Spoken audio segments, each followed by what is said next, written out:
நம்ம கார்த்திக் நடிச்ச மகாபாரதியா திரைப்படம் வந்து ரிலீஸ் ஆயிருக்கு.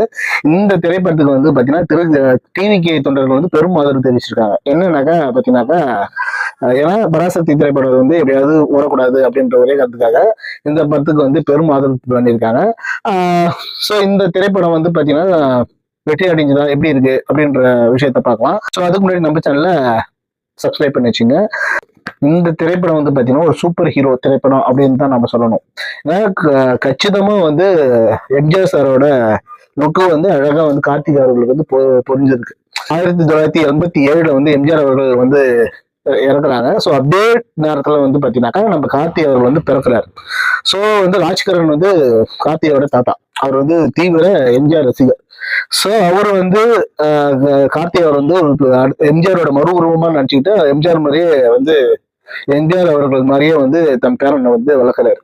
ஸோ வந்து அப்படி நல்லது சொல்லி எம்ஜிஆர் எப்படி எப்படி படங்கள்ல வந்து என்னென்ன வசனங்கள் சொல்றாரோ என்னென்ன விஷயங்கள் பண்றாரோ ஸோ அவரோட வாழ்க்கையை வந்து இப்படிதான் பின்பற்றணும் அப்படின்ட்டு ஒரு கொள்கையை வச்சிருக்காரு. ஸோ அந்த கொள்கை மூலயமா வந்து தன் பேரனை வந்து வளர்க்குறாரு. ஸோ சின்ன வயசுல வந்து ஒரு விஷயம் நடக்குது. ஸோ அதனால வந்து மனசு வந்து அவருக்கு வந்து ஸோ அதனால வந்து கார்த்திகருக்கு வந்து மனசு கஷ்டமா இருக்கு. இப்படி இருந்தா நமக்கு செட் ஆகாது, நம்ம வந்து நம்பியார் மாரி மாறினாதான் நம்மளுக்கு வந்து செட் ஆகும் அப்படின்ட்டு நம்பியார் மாதிரி வந்து மாறுறாரு. இது வந்து நம்மளுக்கு நம்ம ராஜ்கரனுக்கு தெரியாம வில்லத்தனம் வந்து பண்றாரு. ராஜ்கரன் அவருடைய ஆசைப்படி பாத்தீங்கன்னாக்கா காவல்துறை அதிகாரியா வந்து கார்த்திக் அவர்கள் வந்து வர்றாரு. அதுல வந்து பாத்தீங்கன்னா ஒரு கேஸ் வருது. ஸோ அந்த கேஸ்ல போய் பார்த்தாங்க நிறைய சம்பாதிக்கலாம் அப்படின்ட்டு ஆசைப்பட்டு போறாரு.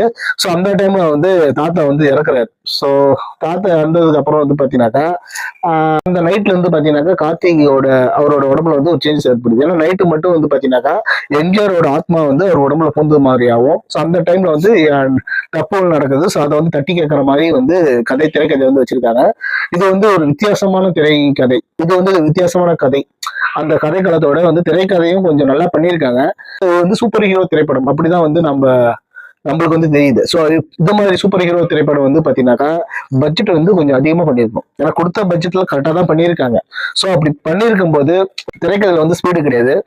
ஸோ அது மட்டும் இல்லாம செட்டிங்ஸ் எல்லாம் போட்டிருக்காங்க. செட்லாம் போட்டு ஃபைட்லாம் பண்ணியிருக்காங்க. அதெல்லாம் கொஞ்சம் ரியலிட்டிக்கா கொண்டு பண்ணியிருந்தாக்கா ரொம்ப நல்லா இருந்திருக்கும். ஏன்னா இந்த படத்துக்கு வந்து இந்த அளவுக்கு தான் பட்ஜெட் வந்து கொடுத்துருக்காங்க. ஸோ இன்னும் கொஞ்சம் பட்ஜெட் பண்ணி கொஞ்சம் விளம்பரம் பண்ணியிருந்தாக்கா படம் வந்து ஒன்றும் சூப்பரா வந்து பண்ணியிருக்கலாம். இது என்னோட கருத்து தான். ராஜ்கரன் மாதிரி தன்னுடைய வாழ்க்கையை வந்து மாத்திக்கிட்டு எப்படி நல்லது பண்றாருன்றது தான் மீதி கதையா கொடுத்துருக்காங்க. ஸோ இந்த திரைப்படம் வந்து ரொம்ப நல்லாவே பண்ணியிருக்காரு. நல்லா நல்லா நல்லா சூப்பரா வந்திருக்க வேண்டிய திரைப்படம் வந்து சில காரணங்களால வந்து பாத்தீங்கன்னாக்கா அங்கங்க கொஞ்சம் பிரச்சனை தெரியுது. ஸோ இந்த வீடியோ பிடிச்சிருந்தா லைக் பண்ணுங்க, ஷேர் பண்ணுங்க, கமெண்ட் பண்ணுங்க, மறக்காம சப்ஸ்கிரைப் பண்ணி வச்சுங்க. அடுத்த ஒரு வீடியோ சந்திக்கலாம். டாடா பாய்.